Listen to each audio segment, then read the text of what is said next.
বৌমা বৌমা আমার বাদর বেড়েটা নিও না, আমি আজকে 2 দিন ধরে কিছু খাই না, খুব ক্ষুধা আমার, আমার বাদর বেড়ে নিও না। আপনাকে এই খাবার কে খেতে দিয়েছে?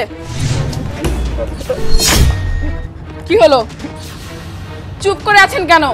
এই খাবার আপনাকে কে খেতে দিয়েছে আমি কিন্তু জিজ্ঞেস করেছি বাবা। কেউ দেয় নাই বৌমা, কেউ দেয় নাই, আমার খিদা লাগছে তাই আমি আইনে এখানে বসে খাইতেছি। বাবা একটা কথা আপনাকে আমার কয়বার জিজ্ঞেস করতে হবে, কেন লুকাচ্ছেন? আবারও জিজ্ঞেস করছি, কে খেতে দিয়েছে আপনাকে এই খাবার? কি হইছে? আরে দেখো না, বাবা পান্তা ভাত খাচ্ছে কাঁচা মরিচ আর পেঁয়াজ দিয়ে, বারবার জিজ্ঞেস করছি এই খাবার কে খেতে দিয়েছে, বাবা কিছুতেই বলছে না। বাবা তুমি পান্তা ভাত কেন খাচ্ছ, আর এখানেই বসে বা কেন খাচ্ছ তুমি?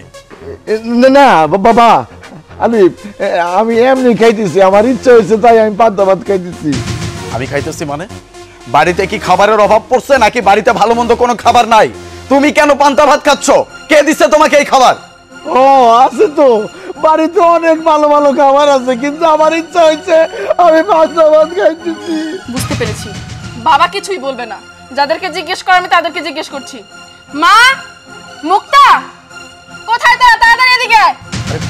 ওদেরকে কেন ডাকতেছো? ওরা আরে ওদেরকে ডাকবো না, ওরা বাড়িতে থাকে, আমার শ্বশুর এখানে বসে বসে এই সব খাবার খাচ্ছে, আর ওরা কি তাকিয়ে তাকিয়ে দেখছে? ওরা কি করে? হ্যাঁ, ওদেরকে বাড়িতে রেখেছি আমি কি জন্য? মা, মুক্তা, কি ব্যাপার, কোথায় তোরা? কি ব্যাপার আপু, কি হয়েছে?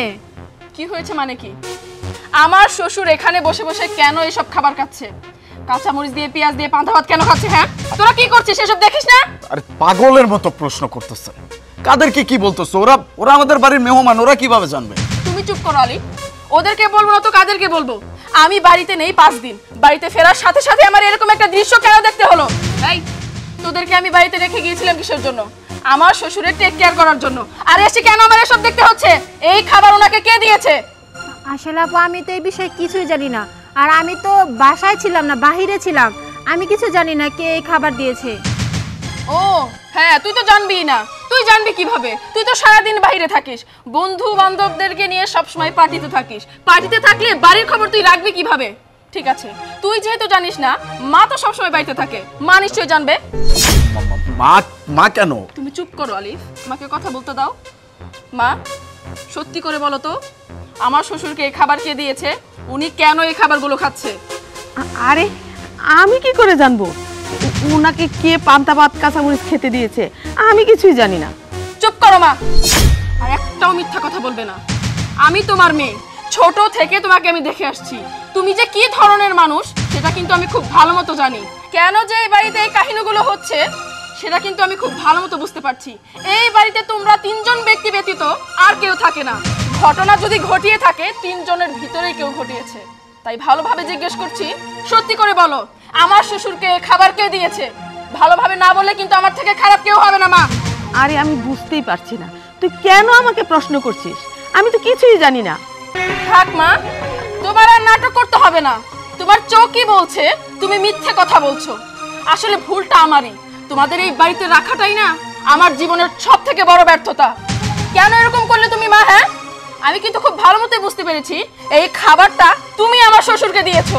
আর এই যে তোমার মেয়ে কেমন সেটা আমি খুব ভালো মতো জানি। যেই দেখেছো আমি 5 দিনের জন্য ব্যবসার কাজে বাইরে গিয়েছি, আর সেই তোমার আসল রূপটা তুমি এভাবে দেখিয়ে দিলে, মান সম্মান কিছু রইলো আমার? না মানে অনেকগুলো পান্তা ভাত ছিল, তাই ভাবলাম যে উনি পান্তা ভাতগুলো খেয়ে নিক। কিছুক্ষণ পর তো গরম ভাত হচ্ছে, তখন তো খাবে, ভালো ভালো খাবার খাবে। হ্যাঁ বাস, অনেক বলে ফেলছেন, অনেক কিছু করে ফেলছেন। এতক্ষণ পর্যন্ত আপনাদের জন্য আমি ওর বিরুদ্ধে কথা বলতেছিলাম যে আপনারা এরকম কাজ করতে পারেন না, কিন্তু এখন আমি এটা কি শুনতেছি? হ্যাঁ, এটা কার বাড়ি? কার বাড়িতে থাকতেছেন? কার বাড়িতে খাচ্ছেন? কার টাকায় পড়তেছেন? আর সেই মানুষটার বাবার সাথে এরকম আচরণ করছেন, আপনাদের মনে এতটুকু ভয় লাগে নাই? এই কথাগুলো যদি আমি জানতে পারি আপনাদের সাথে আমি কি করব?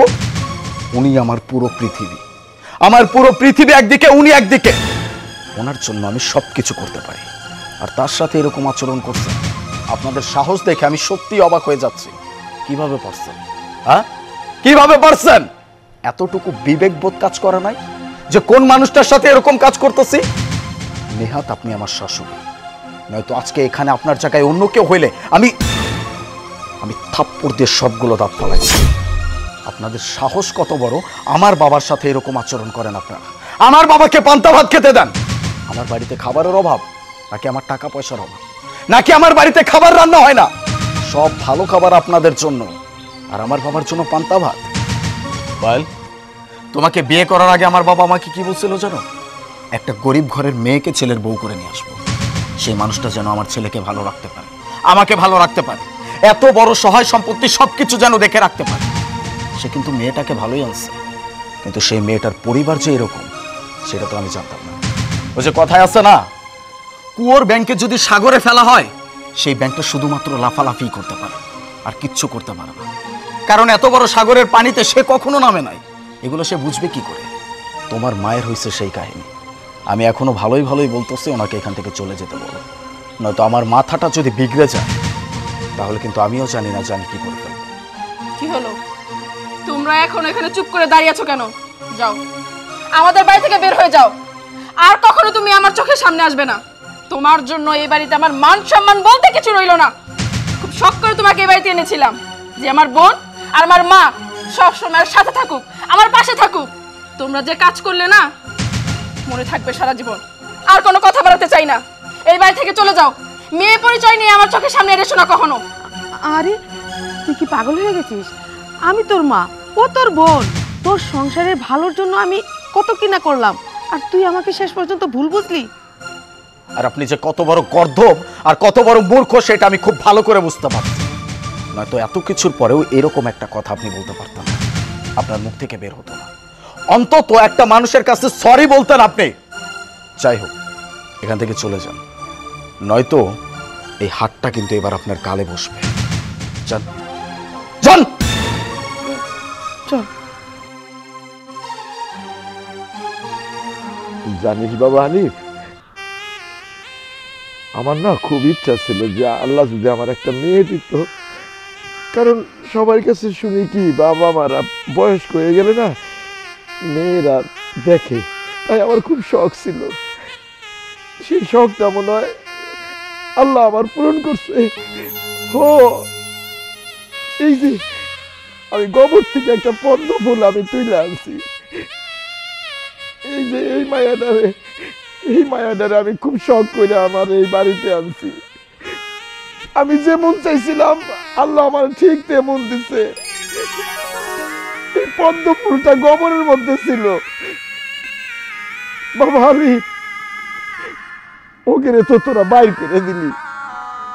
আসলে কি জানিস, কথাই বলে যে গোবরে পদ্ম ফুল, ওই সেইটাই হয়েছে। তুই দুঃখ করিস না বাবা, আমি মেয়ে পাইছি, আর আলাই দিলে তুই একটা বউ পাইছিস।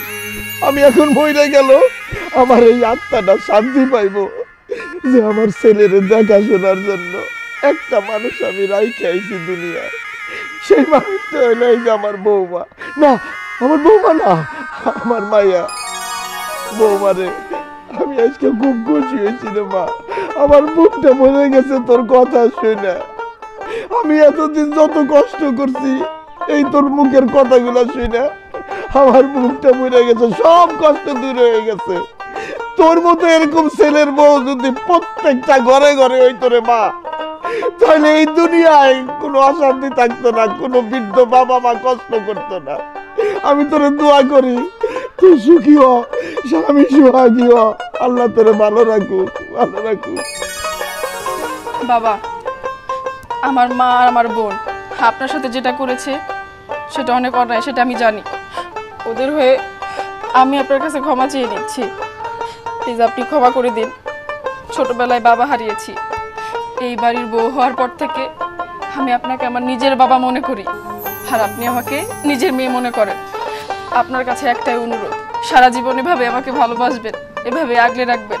আর আপনি কোনো চিন্তা করবেন না, আজকের পর থেকে আপনার দেখভাল আমি করব।